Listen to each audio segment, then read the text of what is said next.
আসসালামু আলাইকুম। আমাদের চ্যানেলে আপনাদের সবাইকে স্বাগতম। আমাদের চ্যানেলে আমরা জমি জমা ও বিবাহ সংক্রান্ত বিভিন্ন আইনি সমস্যা ও এর সমাধান নিয়ে আলোচনা করে থাকি। আমাদের সাথে লাইভে যুক্ত আছেন আজকের অতিথি।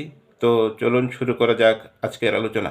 আজকে যে বিষয় নিয়ে আলোচনা করব সে বিষয় হচ্ছে পিতামাতার জীবদ্দশায় তাদের সম্পূর্ণ সম্পত্তি যদি একজন ওয়ারিশকে লিখে দিয়ে যান আর বাকি ওয়ারিশদেরকে যদি বঞ্চিত করে যান, তাহলে বঞ্চিত ওয়ারিশরা তাদের প্রাপ্য অংশ কিভাবে বুঝে নিতে পারবেন এবং কোন কোন সম্পত্তির কোন কোন দলিল মূলে এই বঞ্চিত ওয়ারিশরা সম্পত্তি ফিরে পেতে পারেন, সেই বিষয় নিয়ে বিস্তারিতভাবে আলোচনা করব। আমাদের সমাজে অনেক বাবা মারাই দেখা গেছে কোনো না কোনো সন্তানের প্রতি আকৃষ্ট হয়ে অন্যান্য ওয়ারিশদেরকে বঞ্চিত করে একজন সন্তানকে তাদের সকল সম্পত্তি অর্থাৎ সম্পূর্ণ অংশটাই তারা লিখে দিয়ে দেয়। আবার দেখা গেছে দাদা দাদিও শখের বসে তাদের সম্পত্তি তাদের সন্তানদেরকে না দিয়ে নাতি নাতনিকে লিখে দিয়ে যায়। নানা নানি ঠিক একই অবস্থায় তাদের সন্তানকে সম্পত্তি না দিয়ে দেখা গেছে মেয়ের ঘরের সন্তান যারা আছে তাদেরকে লিখে দিয়ে যায়। এই সকল বঞ্চিত ওয়ারিশদের জন্যই আজকের ভিডিও। দেশে এবং প্রবাসে বসে যে সকল ভাই বন্ধুরা এই প্রশ্ন করেছেন তাদের জন্য আজকের ভিডিওটি উপস্থাপন করছি। দেখুন, আমাদের সমাজে অনেক পরিবার আছে তারা এই ঘটনার সাথে জড়িত এবং অনেক ভাই বন্ধুরা আছে যে বাবা মায়ের সম্পত্তি থেকে বা পূর্বপুরুষের সম্পত্তি থেকে তারা বঞ্চিত। তারা যখন সম্পত্তি চাইতে আসে তখন বলে দেয় যে এই সম্পত্তি বাবা আমার নামে লিখে দিয়ে গেছে, দাদা আমার নামে লিখে দিয়ে গেছে, নানা আমার নামে লিখে দিয়ে গেছে। এরকম সমস্যা কিন্তু অনেক রয়েছে।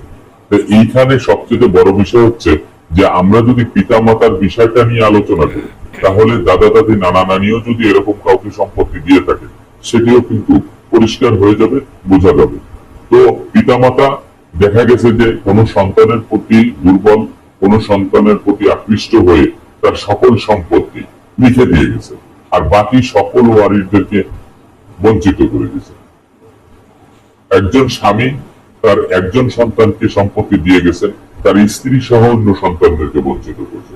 এই ক্ষেত্রে যদি বাবা তার জীবদ্দশায় তার সকল সম্পত্তি অর্থাৎ সম্পূর্ণ সম্পত্তি তিনি যদি একটি সাদা কাগজে লিখে দিয়ে দেন, অর্থাৎ সাদা কাগজে সম্পূর্ণভাবে লিখে দিল অথবা নন জুডিশিয়াল স্ট্যাম্পে লিখে তারপরে নোটারি পাবলিক মালিকানা হস্তান্তর করে দিয়ে গেল বাবা জীবিত থাকা অবস্থায়।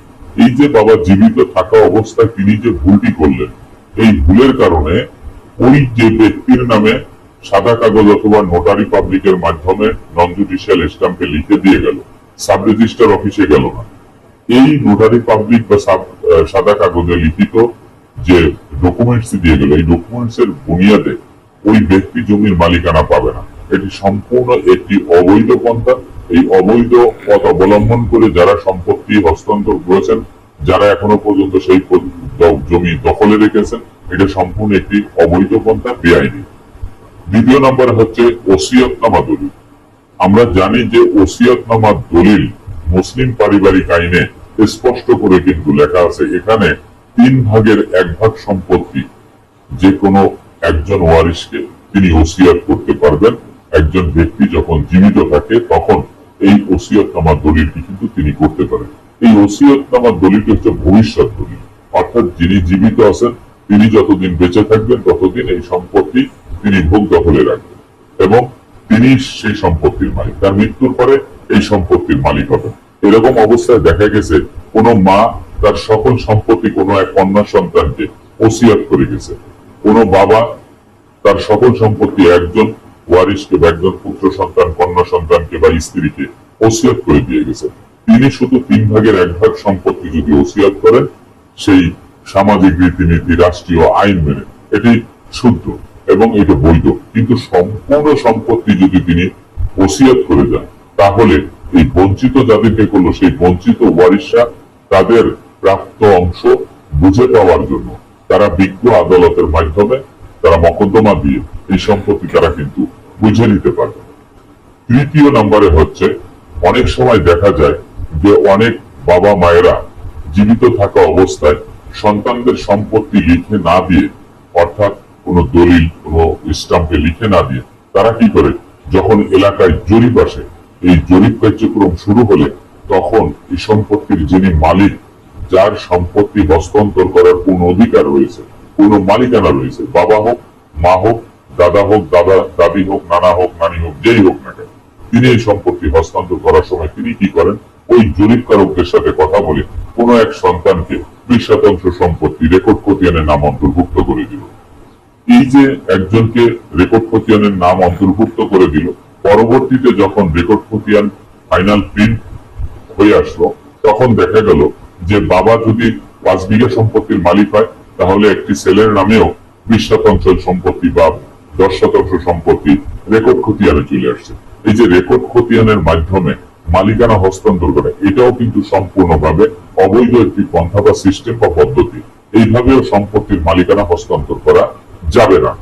তারপরে হচ্ছে আপনার কোনো বাবা মা যদি একটি না দাবি দলিল দিয়ে দেয়, যে না দাবি একটি দলিল দিয়ে গেল যে এই সম্পত্তিটা আমার অমুক সন্তানকে দিছি, এই সম্পত্তিটা আমার, এর প্রতি কোনো দাবি নাই, না দাবি দলিল দিয়ে কোনো সত্য বিনষ্ট করা যায় না। এটা সম্পূর্ণভাবে আপনার বেআইনি, অবৈধ। এইভাবে যাদের সম্পত্তি, যার বাবা মা তাদের জীবন দশায় এইভাবে সম্পত্তি ডিস্ট্রিবিউশন করে গেছে, ভাগ বটারা করে কাউকে দিয়ে গেছে, এই কয় পদ্ধতিতে যদি কারো সম্পত্তি দিয়ে থাকে, তাহলে সেই সকল সম্পত্তির জন্য বঞ্চিত ওয়ারিশরা চ্যালেঞ্জ করতে পারে। বিজ্ঞ আদালতে সকল কাগজপত্র দিয়ে এই ওসিয়তনামা দলিলের বিরুদ্ধে চ্যালেঞ্জ করতে পারে। তারপরে নোটারির মাধ্যমে যেটা দিয়েছে সেটার জন্য কিন্তু তিনি চ্যালেঞ্জ করতে পারে। মোট কথা হচ্ছে এটা সম্পূর্ণভাবে এই 4টে পদ্ধতি হচ্ছে আপনার অবৈধ।